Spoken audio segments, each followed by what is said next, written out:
Hello students, welcome to my YouTube channel. My name is R. Muniratnam and this is my second session of the lesson Motion and Plane. Hope the topics what I have discussed in the first session all of you understood.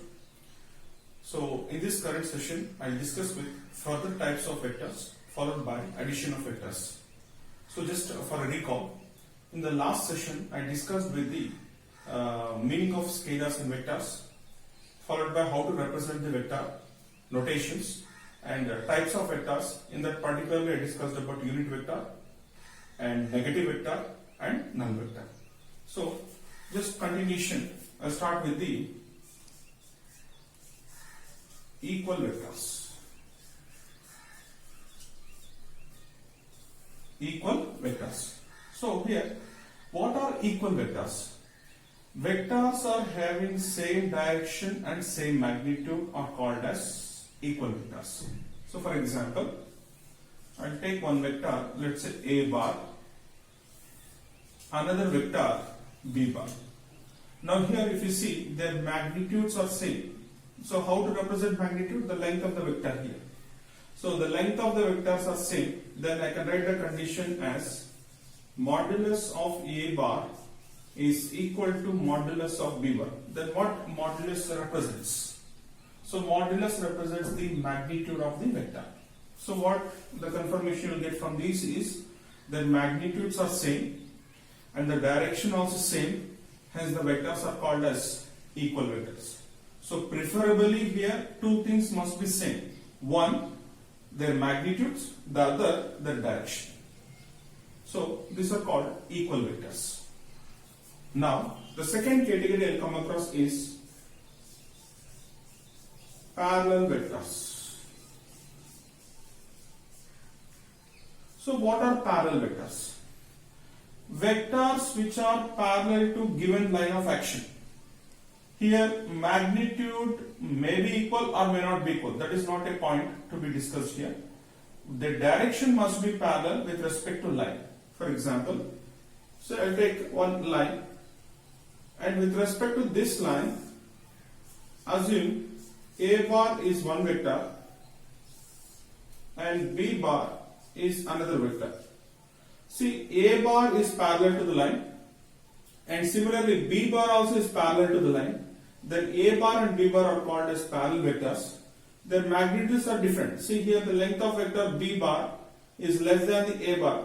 Here, that's the reason I told here magnitudes should not be discussed. The directions must be parallel to given line. Then A bar and B bar are called as what? Parallel vectors. If I draw one more vector, assume C bar. Now C bar is also parallel to the given line, but with respect to A bar and B bar, if you see, C bar is opposite in direction. Then B bar and C bar are called as anti-parallel vectors. Similarly, A bar and C bar are also called as anti-parallel vectors. Then A bar and B bar parallel. If I draw one more vector, assume D bar. Now D bar is parallel to the given line. Here C bar and D bar are parallel. A bar and B bar are parallel. Whereas A and C anti-parallel.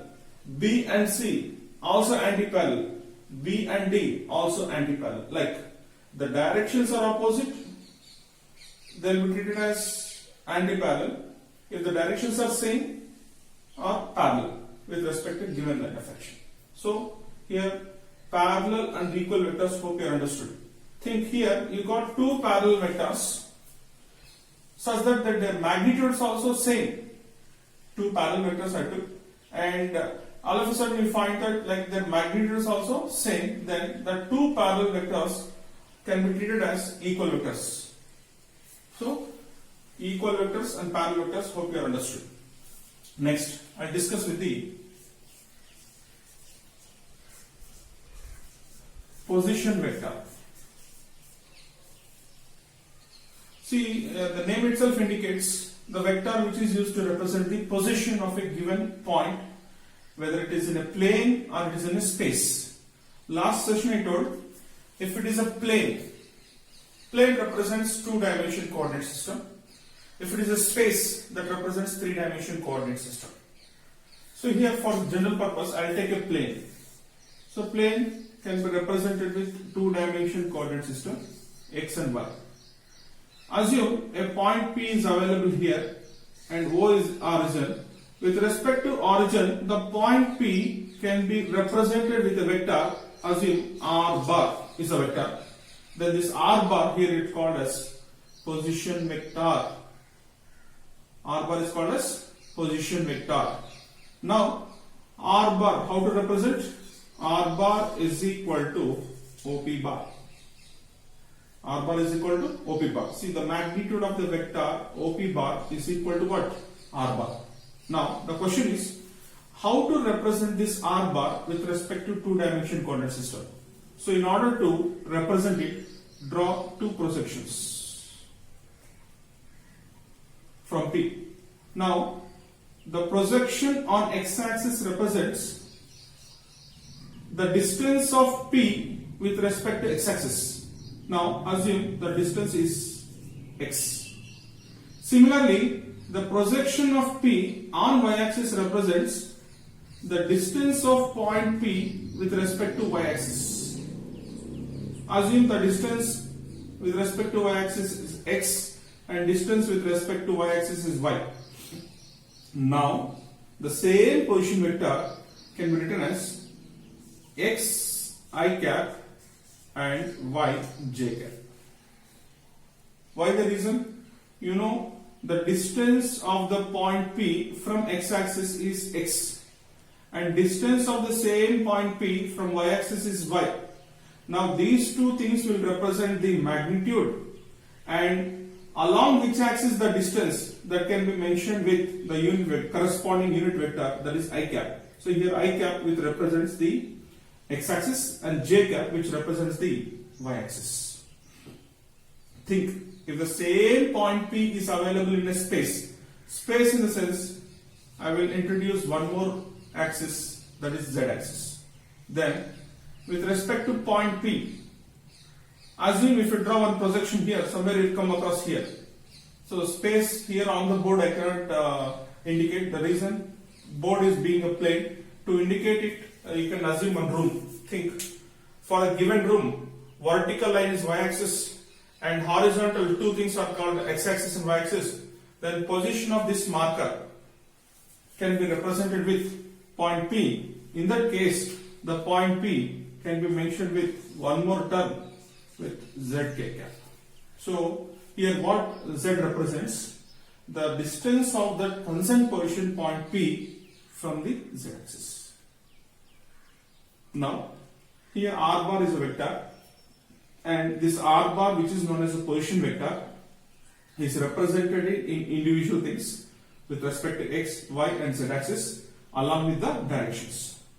Now for example, if I take R bar is equal to 2i cap plus 3j cap and 4k cap, let's say.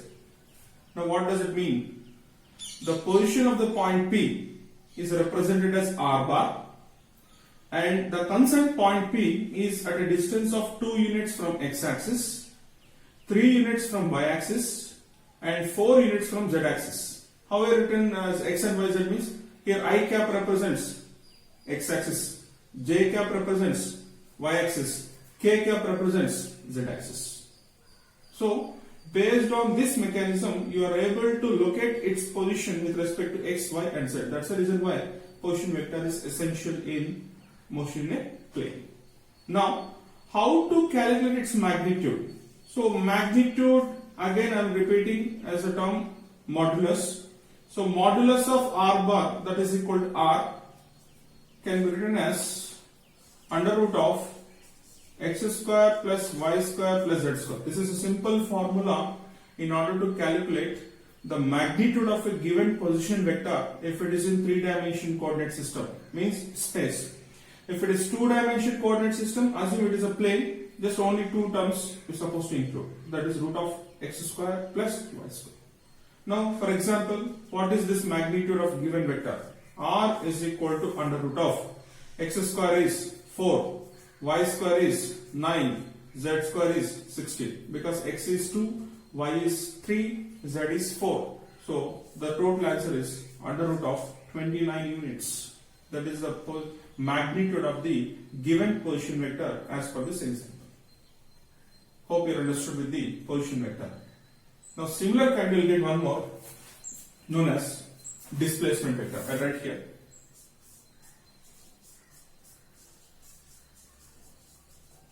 See, the name itself indicates displacement.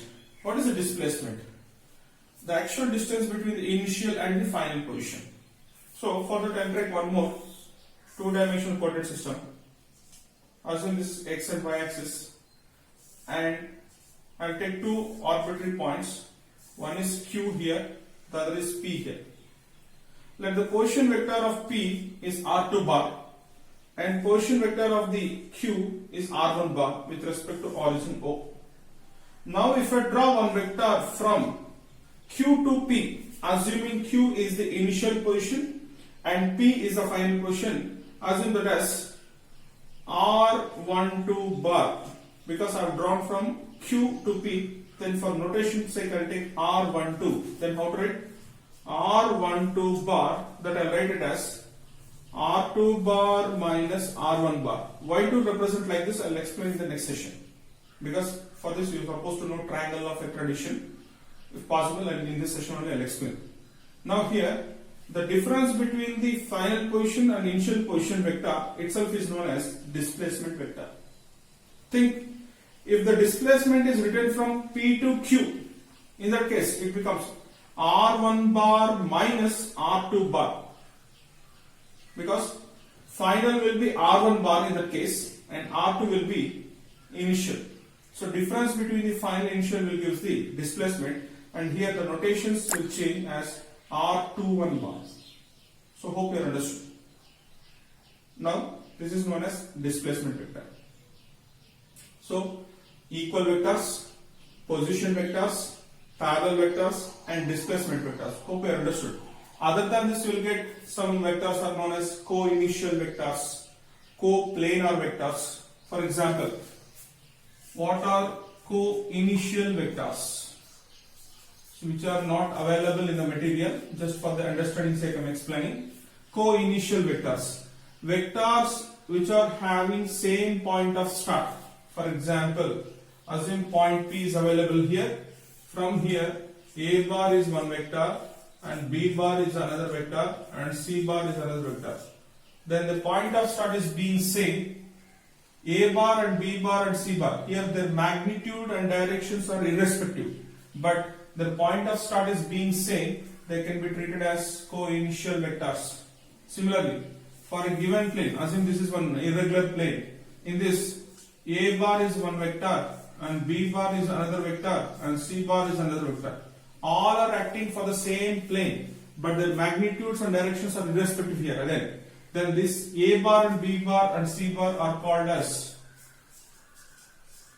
coplanar vectors. Coplanar vectors.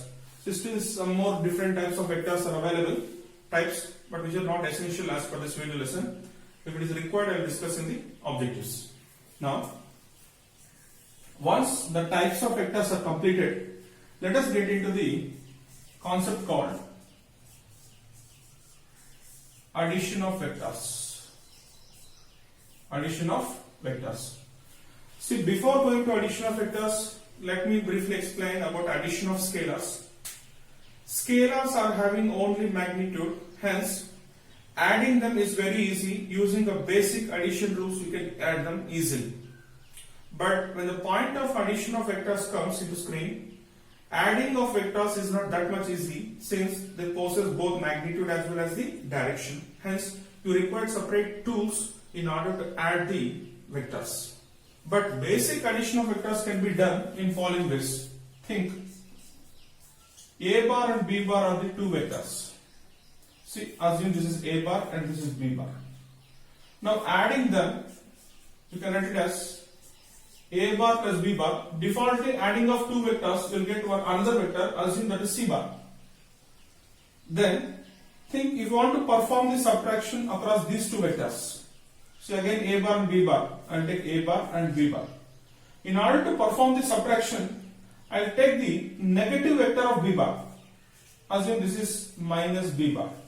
Now adding these two, how to write? A bar plus of minus B bar. See, I am adding now, in this case, see this rounded thing is negated here. I am adding A bar with the minus B bar. Then, plus of minus becomes what? Minus. So, this can be written as A bar minus B bar. The result will be somewhere, assume the answer is B bar. Now, from this, what is the conclusion you got? Addition of vectors and subtraction of vectors can be done using only the addition of vectors. How? Adding of a negative vector of a given vector gives the subtraction. Adding of the two vectors, that results the addition. However, this is simple tools, but when you come across with the vectors acting in different directions, then the tools required in order to add the vectors. In the tools, there are familiar are three types. First one is triangle law of vector addition. Second one is parallelogram law of vector addition. Next, polygon law of vector addition. So, triangle law of vector addition, parallelogram law of vector addition, and polygon law of vector addition. Using these three things, you are able to add the vectors as well as the subtract the vectors. Provided here, whatever the addition I have done, it gives the simple addition. But addition of vectors and subtraction of vectors also results a vector, because here, as for this example, see, A bar and B bar are added, the answer is C bar. Now here the question marks arises. A bar direction magnitude since it's an individual vector at the beginning, and similarly B bar magnitude and direction then what about the direction of the C bar? If you put a question mark, then ordinary addition rules cannot be implemented. That's the reason why triangle law, parallelogram law, and polygon. So about the triangle law of vector addition, parallelogram law of vector addition, I'll discuss individually. And about the types of vectors, hope you are understood. So about the triangle law and parallelogram law of vector addition, I'll discuss in the next session. So before that, my sincere request to be thorough with the types of vectors and their definitions and the meaning. If not understood, please try to watch the video repeatedly, make a separate notes, and whatever the doubts you will come across, please update me through my individual WhatsApp account. So, hope you are understood about this session. I'll continue with